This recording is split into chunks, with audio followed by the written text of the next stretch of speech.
வடக்கு காசாவுக்கு திரும்பியுள்ள பாலஸ்தீனியர்கள் குடிநீர், உணவு கிடைக்காமல் தவித்து வருகின்றனர். இஸ்ரேல் ஹமாஸ் போர் நிறுத்த ஒப்பந்தம் நடைமுறைக்கு வந்ததை அடுத்து இடம்பெயர்ந்து சென்ற பாலஸ்தீனியர்கள் தங்கள் குடியிருப்புகளுக்கு திரும்பி வருகின்றனர். அந்த வகையில் கடந்த ஒரு வாரத்தில் 545 பேர் தெற்கு காசாவில் இருந்து வடக்கு காசாவுக்கு திரும்பியுள்ளனர்.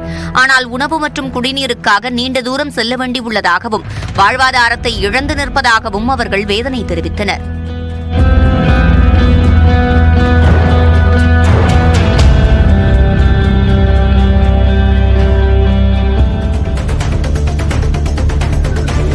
கடற்படையால் சிறைப்பிடிக்கப்பட்ட காரைக்கால் மீனவர்களை மீட்க வலியுறுத்தி உறவினர்கள் போராட்டத்தில் ஈடுபட்டனர். காரைக்காலைச் சேர்ந்த ஆனந்தவேலு என்பவருக்கு சொந்தமான விசைப்படகில் மீன்பிடிக்கச் சென்ற 13 மீனவர்கள் எல்லை தாண்டியதாக கடந்த 27ஆம் தேதி சிறைப்பிடிக்கப்பட்டனர். அவர்களை உடனடியாக மீட்க கோரி மத்திய மாநில அரசுகளை கண்டித்து புதுச்சேரி மீனவர் விடுதலை வேங்கை அமைப்பினர் ஆர்ப்பாட்டத்தில் ஈடுபட்டனர்.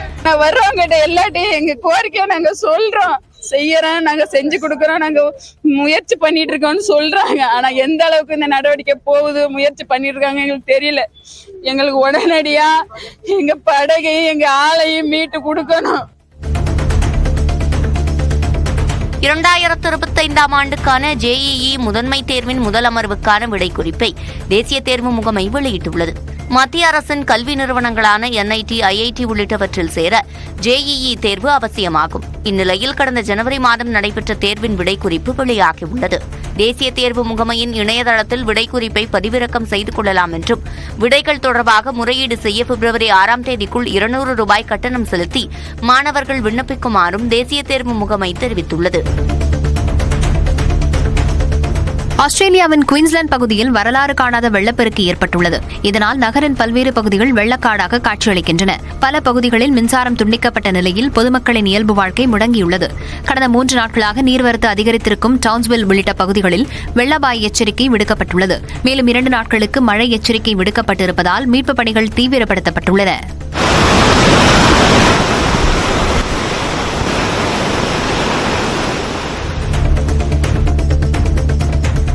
OpenAI தலைமை செயல் அதிகாரி ஆல்ட்மேன் இன்று இந்தியா வருகிறார்.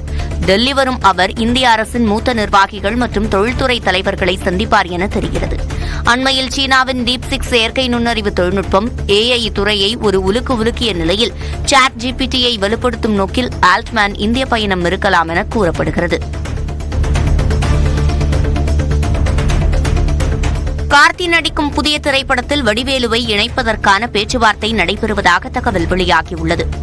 டானாக்காரன் படத்தினை தொடர்ந்து தமிழ் இயக்கும் புதிய படத்தில் கார்த்தி நடிக்கவுள்ளார். ட்ரீம் வாரியர்ஸ் நிறுவனம் தயாரிக்கும் இப்படத்தில் வடிவேலு இணைந்தால் கார்த்தியுடன் அவர் இணையும் முதல் படமாக அமையும். இதன் படப்பிடிப்பு மார்ச் மாதம் தொடங்கும் என்று கூறப்படுகிறது.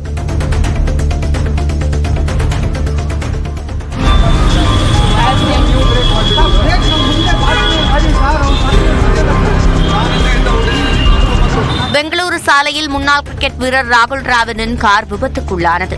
ராகுல் டிராவிடின் கார் மீது சரக்கு ஆட்டோ இடித்ததாக சொல்லப்படுகிறது. காரை விட்டு வெளியே வந்த ராகுல் டிராவிட் ஓட்டுநருடன் லேசான வாக்குவாதத்தில் ஈடுபட்டார். தொடர்ந்து இருவரும் கலைந்து சென்றனர். சம்பவம் தொடர்பாக வழக்கு ஏதும் பதிவு செய்யப்படாத நிலையில் வீடியோ வெளியாகியுள்ளது.